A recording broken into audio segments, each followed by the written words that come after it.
قال عن التدهور الخطير في صحة الرئيس السابق محمد حسني مبارك حقيقة تجعلنا نقف أمامها باحترام ويعطى ما يحق له من الرعاية الصحية، أم أن هذا الكلام محاولة لاستدرار تعاطف الناس معه وهي ليست حقيقة دقيقة؟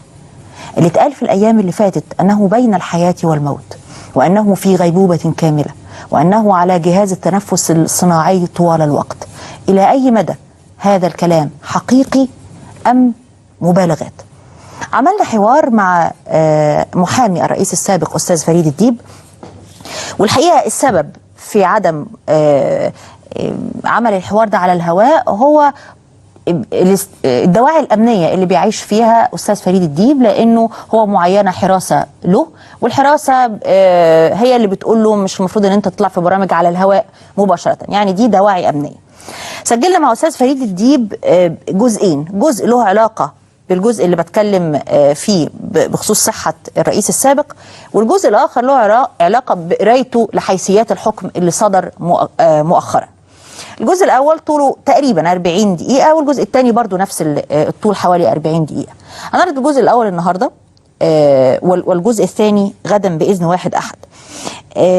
سألنا أستاذ فريد الديب هل صحيح إنه الرئيس السابق قال له إن هم عايزين يقتلوني في السجن، ومين هم دول؟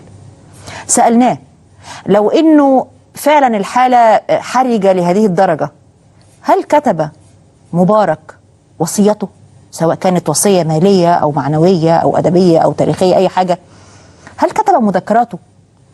يعني بالتأكيد السؤال ده سببه أو مرده إنه الرجل محتجز في مستشفى، صحيح انه يمكن تكون حالته الصحيه ليست درجه 100%، بس في اوقات كتيره بيكون فيها صاحي الذهن ويستطيع على الاقل ان يملي احد مذكراته. هل هو عنده الرغبه دي ولا هل هو كتب مذكرات؟ الحقيقه انه دي مجموعه من الاسئله او بعض الاسئله اللي سالناها للسيد فريد الديب. واكرر، عندما نسال نحن نستعلم، ديننا واخلاقنا تحتم علينا تمني الشفاء لأي مريض وتمني الراحة لأي متألم. سؤالنا سؤال صحفي إعلامي بعيد عن العواطف وقريب من الاستعلام والاستفهام.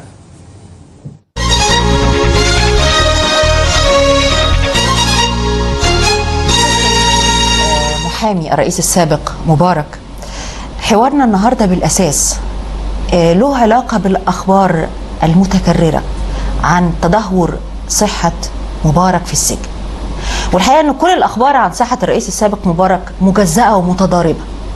يعني في ناس بتقول أنه بين الحياة والموت، وناس بتقول لا حالته مستقرة جدا، والكلام الأول ده هي محاولات لنقله في مكان أفضل. عايز أسأل حضرتك عن صحة مبارك. أولا الكلام اللي بيتقال حضرتك تفضلتي وقلتي انه دي محاولات عشان ينقل او ما ينقلش، ده للاسف كلام غير صحيح وكلام ناس مش فاهمه حاجه، ابسط ما يقال عنهم. يعني ليه؟ لانه في السنه الماضيه السيد المستشار النائب العام ندب لجنه طبيه مكونه من 7 من كبار الاطباء اساتذه الجامعه و2 من كبار اطباء القوات المسلحه من ضمنهم، وانتقلوا إلى مستشفى شرم الشيخ الدولي للكشف على مبارك، ووضعوا تقرير في 24 مايو سنة 2011 قالوا فيه صراحة أن حالته خطيرة جدا وتستلزم وجوده في مستشفى به استعدادات كاملة لمواجهة الحالة الطارئة التي قد تطرأ عليه.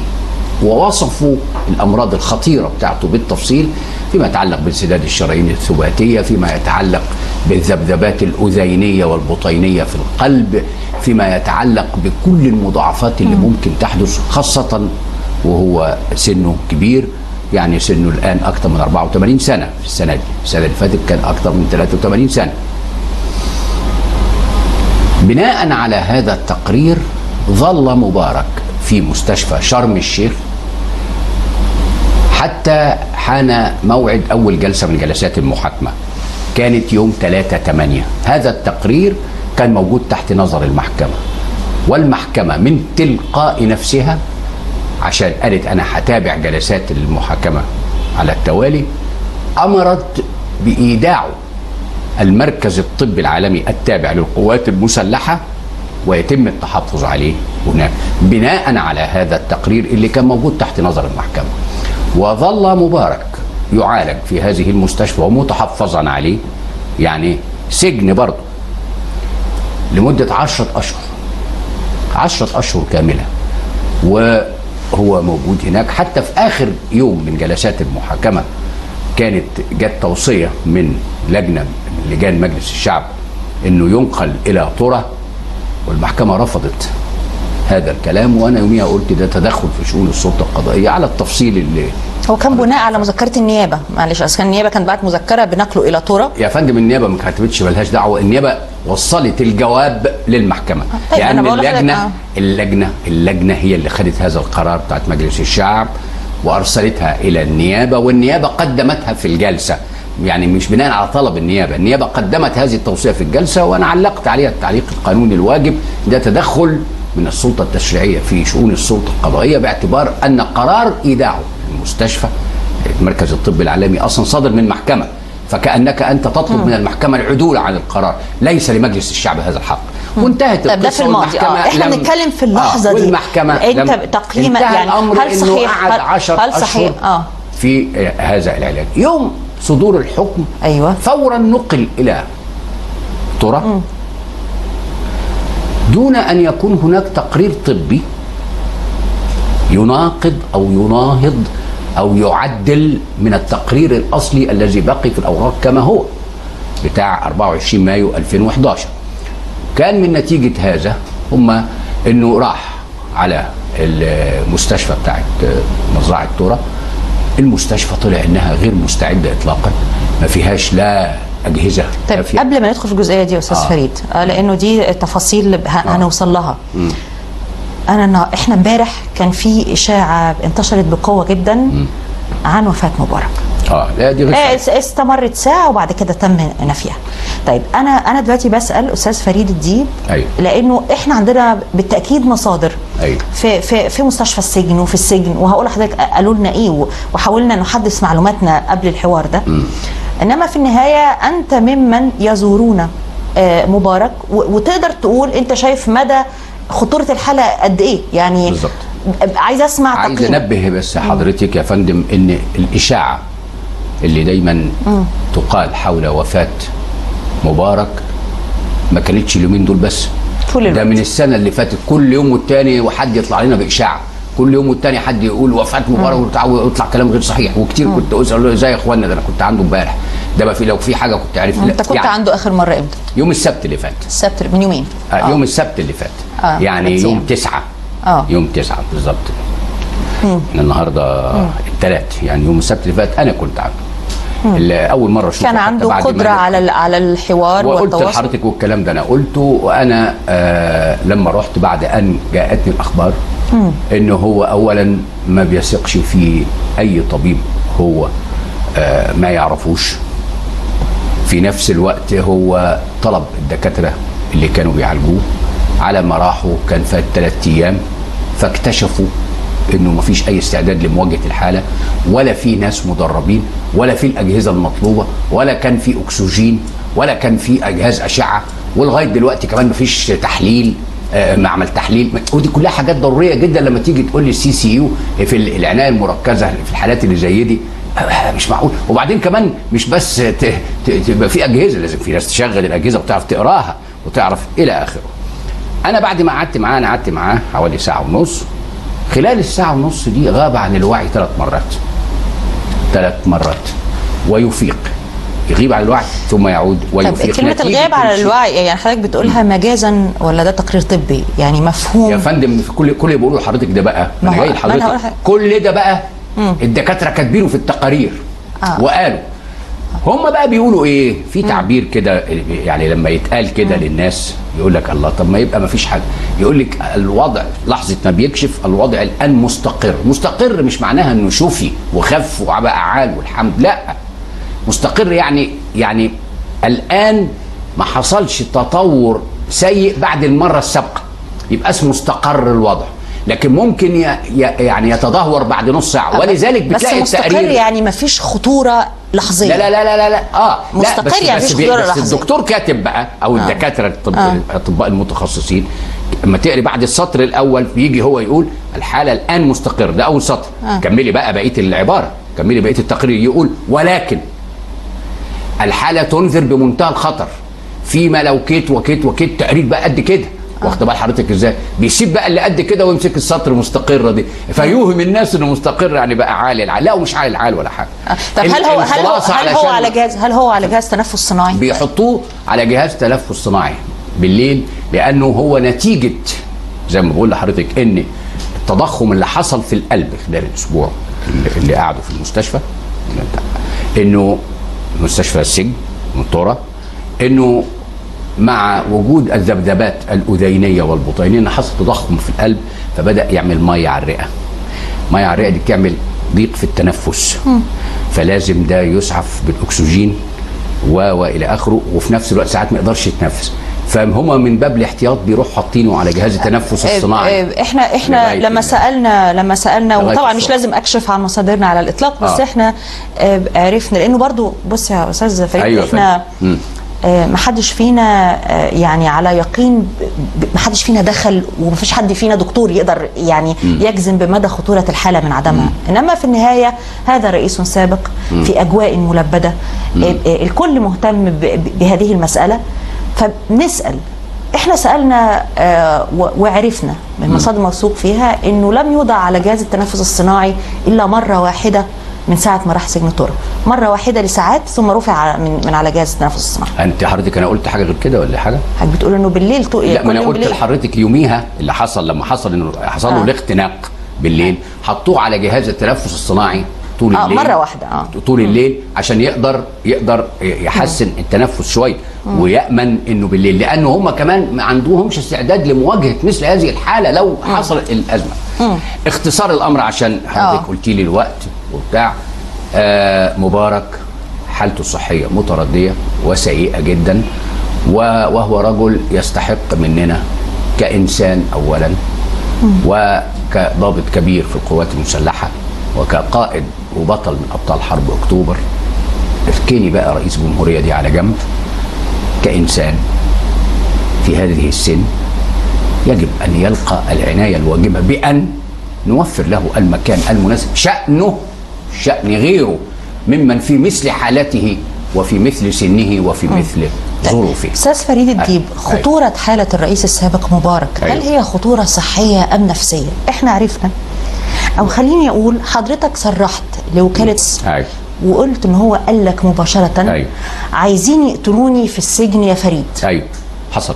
هل الرئيس السابق مبارك عنده احساس انه ممكن يتقتل في السجن؟ ايوه، ما هو القتل حضرتك اذا كان هو ادين بالقتل بالامتناع عن اداء الواجب، يعني بمعنى ايه؟ بمعنى انه تركه في جو غير متوافر فيه الرعاية الواجبة والمتخصصين ووسائل الاسعاف اللازمه، وفي مستشفى بلا مستشفى، واخد بال حضرتك؟ تعني انك تتركني على هذه الحال، انك عايز تموتني، وانت في ايدك انك توديني المكان اللي ممكن اسعف فيه. ادي المعنى المقصود. يعني لما كنت حضرتك بتقول لاجانس فرانس، اصل مش مساله التعبير يحتمل الفرنساويين ما يعرفوش، لكن انا بقول لحضرتك المعنى واضح اهو وبردده اهو، انه لما يبقى في ايدك انك انت وانت شايف وعارف ان ما عندكش امكانيات انك انت تعمل لي حاجه في مثل هذه الحاله، ومدير مستشفى السجن نفسه واطباء السجن كاتبين في التقارير اللي موجوده اللي انا شفتها بعينيا، يعني حضرتك انه انا رحت شفت اتاكد طبعا من حقي ان انا اشوف الكلام ده كله، قالوا ما عندناش القدره على مواجهه هذه الحاله. هم الدكاتره اللي كاتبين كده، مش دكاتره المركز العالمي، مش دكاتره طرق، ودكاتره طرق يا فندم، دكاتره طرق ودكاتره طرق، الدكتور سامي بيه مدير المستشفى كل كاتب الكلام ده كله في البتاع. اخر تقرير وصل للنيابه العامه كما سالنا، نحن لسنا لا خبراء في الطب ولا التقرير ده حضرتك لو فيه اخر تقرير طبي وصل للنيابه العامه من الاطباء بيقول انه زي ما حضرتك قلت حالته مستقره، اندر كنترول، تحت السيطره، وانه الامكانيات الطبيه كفءة لهذه الحالة في مستشفى طرة، وبناء عليه النيابة العامة لم تنقل مبارك الى مستشفى المعادي زي ما كان متصور، وكان في تجهيزات في مستشفى المعادي. كل دي اشاعات، لان مساله مستشفى المعادي ولا مستشفى غير مستشفى المعادي ولا حاجه، كل دي اشاعات. حضرتك بتقولي كلام بيرددوا الناس ويرددوا اشاعات، وحضرتك بتقولي اللي مصادر قالت المصادر، كل ما عدم كشف هذه المصادر. انا لا اخفي المصدر، لان انا بتكلم عن مصادر طبيه. بقول اللواء طبيب سيد عبد الحفيظ المتخصص في القلب كذا، اللواء طبيب امين شاكر كذا، الدكتور سامي بيه كذا كذا. يعني بقول لحضرتك مصادر وتقارير شفتها. كل اللي حضرتك بتقوليه ده مبني على السطر الاولاني في احد التقارير يوم الجمعه الماضيه، انه الحاله الان مستقره. بقيه التقرير بيقول ولكن دي نستنى نقف عندها. ولكن ايه؟ ولكن الحاله تنذر بمنتهى الخطر، ولا يوجد هنا ما يواجه مثل هذه الحاله. ده اللي بقول لحضرتك قولا واحدا. لكن مساله هما طب انا اقول لحضرتك حاجه. اتفضل. عمرك سمعتي حضرتك يا فندم انه في عنايه مركزه في مثل هذه الحاله ما فيهاش جهاز اشعه عشان نشوف الرئه ايه وفيها ميه ولا ما فيهاش، وفي القلب شغال ازاي ولا ايه؟ ابسط حاجه يعني، مش كده ولا ايه؟ انا يوم ما كنت هناك يوم السبت وانا خارج لقيت على الباب كرتونه كبيره بيطلعوا منها السلوفان وبيطلعوا الجهاز. ايه ده؟ قالوا ده جهاز اشعه جايبينه عشان ما كانش عندنا جهاز اشعه. يعني مقعدوا اسبوع بدون جهاز اشعه. انت لسه هتجيب ولسه هتركب، وفين الفني بقى اللي هيشغل كده؟ عايز اقول لحضرتك يعني ان العمليه تستوجب ان يلقى عنايه افضل وانسانيا، وفي الوقت اللي فيه بقى الجهات اللي متوفره فيها هذه العنايه، واللي متوفره لديها هذه الامكانيات، واللي متوفره لدى الخبراء فيها الناس المدربين اللي يعني ممكن حد تجيب جهاز وتجيب واحد يقول لك شغاله، لكن ما يعرفش يقرا نتيجه بتاع الارقام والحاجات اللي بتطلع. يعني متهيألي مش ده الموضوع بقى اللي احنا لا معلش يعني اولا ارجوك تعفيني انك توجه لي اسئله لست طبيبه ولا قانونيه. لا. انما مثلا حضرتك بالتاكيد قريت ما نشرته جريده الوطن تحت عنوان يوميات مبارك في الحبس. منتهى السخف، منتهى قلة الذوق، لأنه كلام كله كذب في كذب.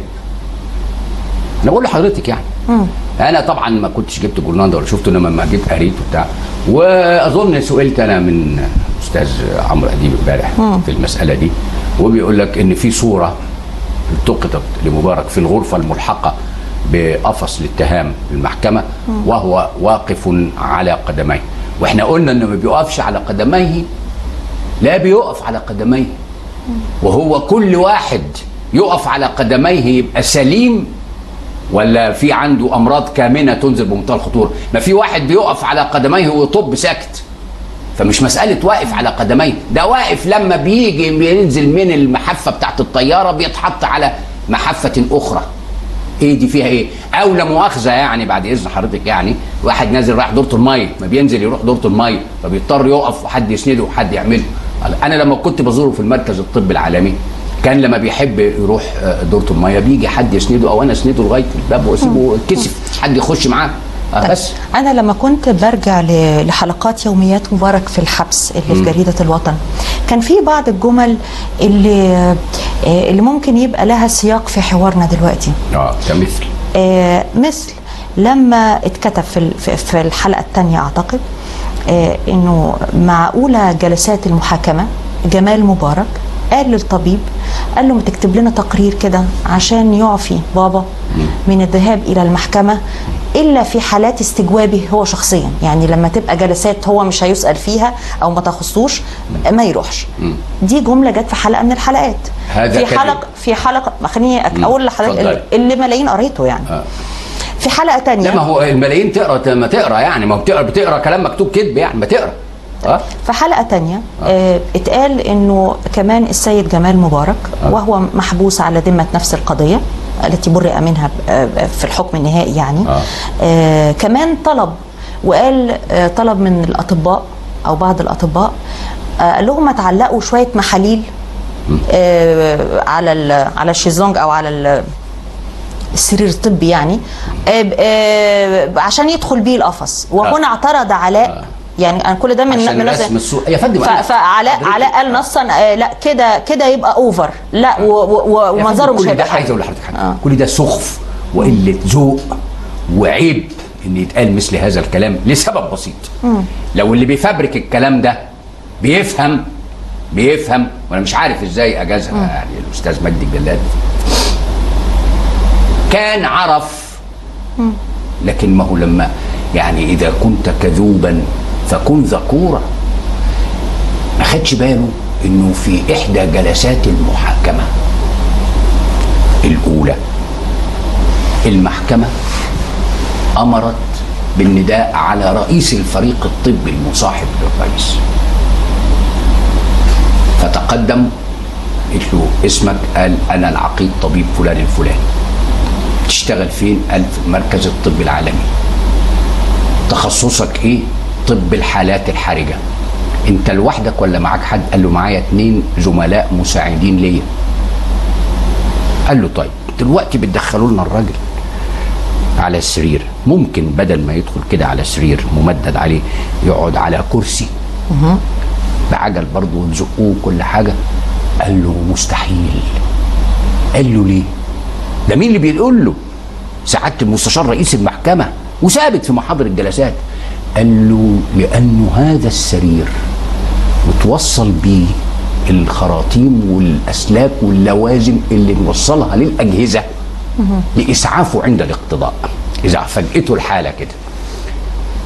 مره من المرات الاخرى استمرت الجلسه من الصبح لحد الساعه 9 مساء، فرئيس الفريق الطبي ارسل ورقه الى المحكمه يقول ان البطاريات اللي بتشغل الاجهزه اللي احنا بنعتمد عليها لو حصل شيء ابتدت تفضى نتيجه ان احنا مش عاملين حسابنا نقعد من الساعه 8 الصبح لحد الساعه 10 بالليل، فنرجو النظر في ان المتهم. فالمحكمه امرت بانه يمشي ومشي.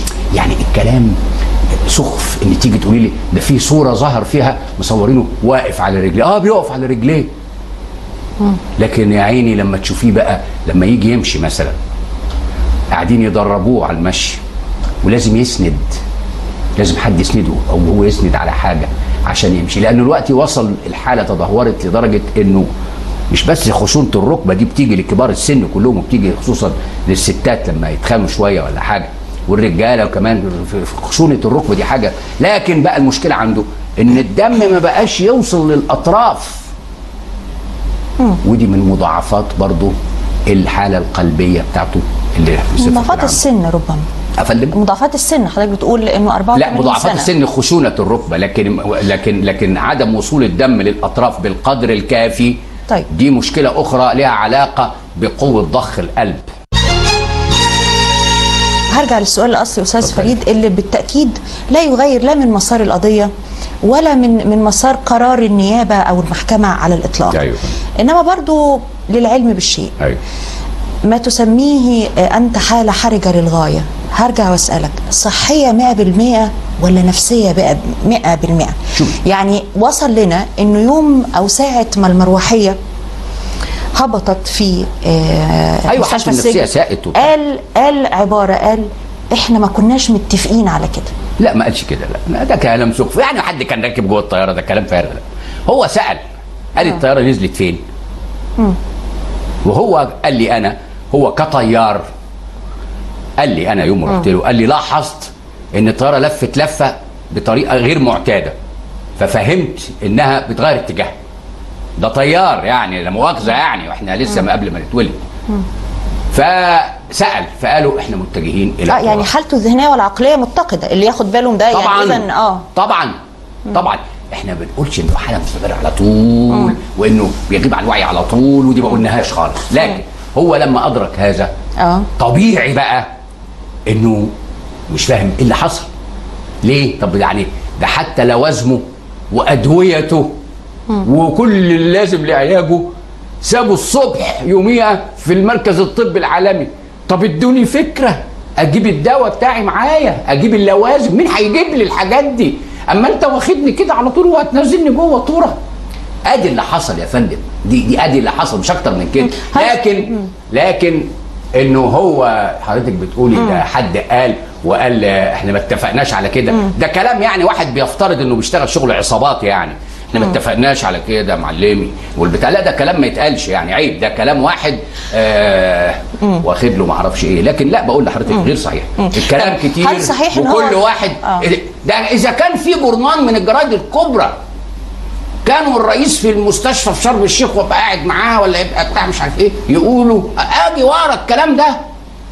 مراسلنا قال ان مبارك شوهد في تبوك في السعوديه ويتجول ومش عارف ايه وكلام كده هو والسيده سوزان.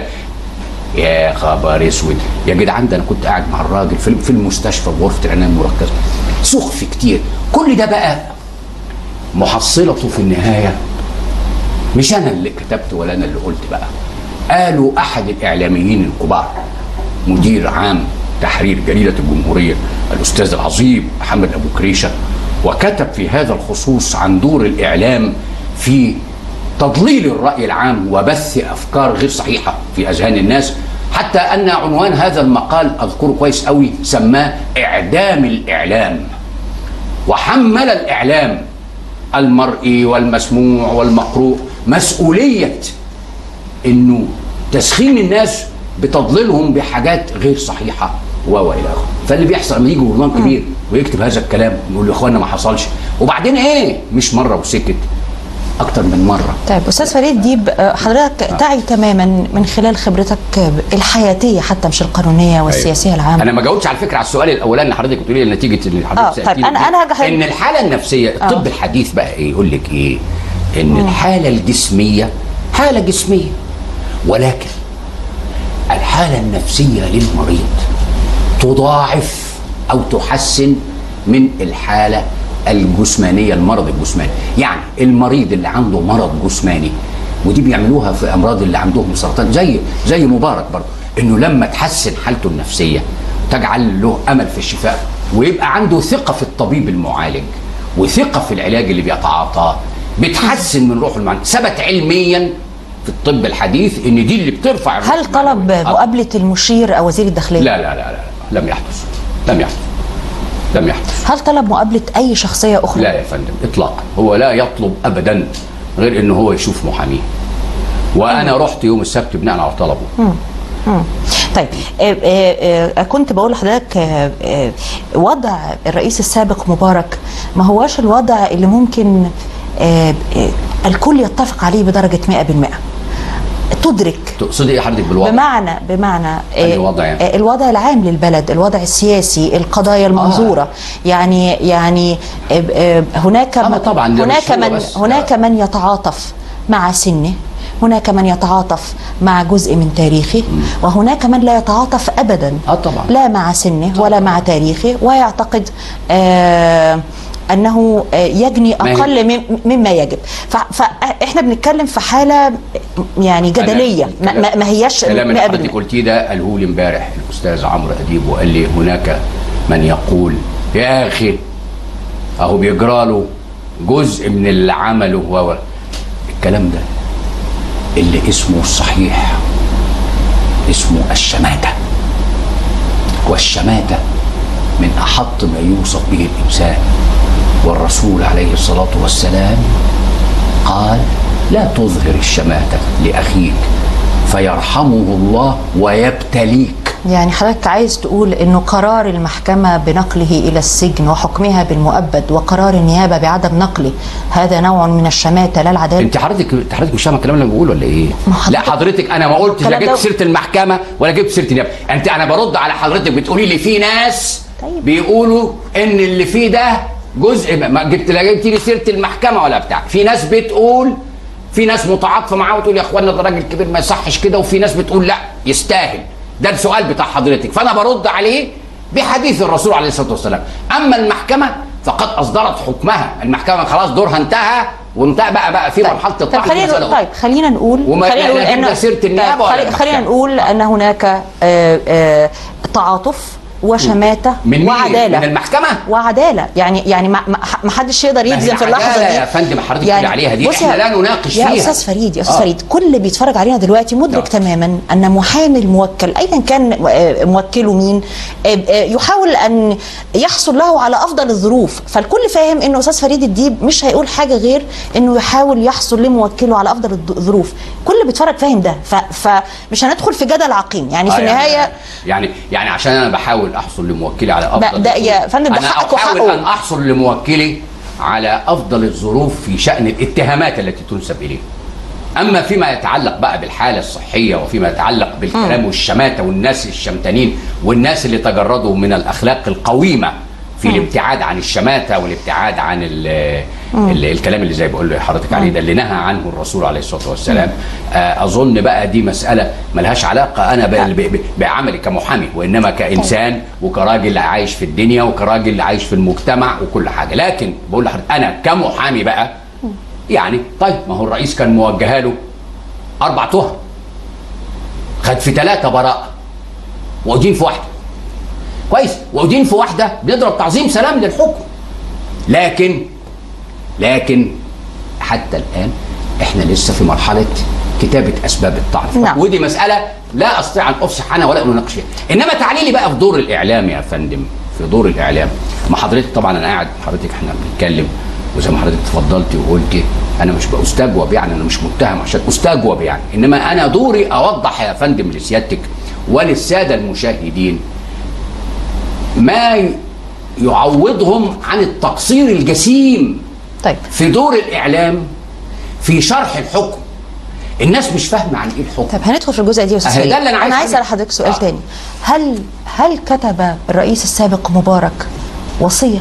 لا، ولا مذكرات. ده في جورنال قاعد يكتب كل يوم يكتب مذكرات وقال وده قال له وده قال له مش عارف ايه وده، كل ده هجايص، كل ده كلام فارغ، كل ده كلام. لدرجه ان مره يعني الرئيس لما سمع قال لي ايه؟ طب ما فتحتوش في المساله دي قلت له يا ريس سيبك من الكلام. طب ما فتحتوش في المساله دي يعني انه ايه؟ انه يكتب وصيه؟ انه يكتب انه بالتاكيد في شيء ما يريد هذا الرجل ان يخلفه لمن بعده ليقرؤوه. يعني انا مش قادره اتخيل انه رئيس سابق تعرض يعني لهذه التراجيديا. شوفي حضرتك انت بتتكلمي بقى في موضوع تاني مش مساله الوصيه. اصل الوصيه عندنا تعني عندنا في القانون ان يوصي بمال، يوصي سواء لوارث او لغير وارث باموال، دي اسمها الوصيه. دي اسمها الوصيه في القانون عندنا يعني. انما الوصيه اتدفن ازاي، اتعمل ازاي، دي حاجات كلها اخلاقيه يعني. كاتب ومع ذلك كمل اهو. ومع ذلك هو مش كاتب حاجه ولا اي حاجه ولا كلمه ولا مكتب. والكلام اللي قاعد يتكتب بقى النهار دون واقعد اقراه واضحك اقول ايه الناس دي بتجيب الكلام ده منين؟ والبتاع انا والنبي انا بدي اتدفن جنب حفيدي، انا والنبي مش عارف ايه، انا والنبي الجنازه بتاعتي، كل الكلام ده غير صحيح، كل الكلام ده غير صحيح ممكن. انما بقى مساله ان بقى في معلومات في اسرار اوف اوف اوف اوف اوف اوف اوف ده حدثني في هذا الكثير والكثير جدا عن شخصيات وعن ناس وعن بهوات وعن امور، لكن لا استطيع البوح بها. ليه؟ لانه هو قالها لي بصفه المحامي، ويمتنع على المحامي ان يفشي اسرار موكله او انه يتحدث فيما لم يأذن الموكل نفسه بإذاعته. وإذا لم يأذن لي وتوفاه الله يبقى أنا مش هتكلم. يقال إنه هذه الحكايات اللي حضرتك بتشير ليها ما اسمهاش حكايات، أسرار. هذه الأسرار التي تشير لها قيل في أكثر من سياق له علاقة بمذكرات السيدة سوزان مبارك في شركة أو في دار نشر كانون جيت خلال السنة اللي فاتت كذب. إنه ونفس دار النشر كذبت هذا الكلام ده كله اللي اتنشر ده يا فندم. يا فندم أنا وحضرتك عشان أختصر حضرتك قلت لي بقى الوقت محدود مش كده ولا إيه؟ فأنا بختصر لحضرتك كل الكلام ده كل ده كذب. طيب كل ده كذب، لا في دار نشر ولا في عقد ولما نشر هذا الكلام دار النشر كذبت وقالت لا عندنا مذكرات ولا في كلام من ده، ولا الرئيس له مذكرات ولا الرئيس له ولا في كلام من كل ده كلام فارغ، كل ده كلام غير صحيح. انما في بعض اجهزه الاعلام بتجد دي ماده لانها ماده ثريه، ماده لطيفه الناس تحب تسمع وبتاع، يبقى ما فيش ما يمنع بقى ما احنا بنفبرك نفبرك بقى حاجه الناس عشان بتاع الناس تقعد تتكلم فيها، والناس بتصدق الكلام ده، يقول لك لا ده انا قريت في الجورنال. يعني الجورنال ده خلاص بقى يعني كتاب من كتب السماويه. ده احنا سمعنا المذيعه والمذيعه فلانه دي قالتها في التلفزيون والبتاع، يصدقوا الكلام ده في حين. طيب انا حضرتك بتؤكد انه لم يكتب اي شيء ولم يوصي باي شيء لكن مذكرات ولا وصيه ماليه ولا معنويه ولا مع انه ده يعني يخرج قليلا عن منطق الامور. يعني اي حد مين؟ انا ما هكمل السؤال. منطق الامور مش منطق الامور يعني انا ابويا الله يرحمه توفي وكان عالما عظيما وكذا وكذا وكذا وما سابش وصيه ولا حاجه.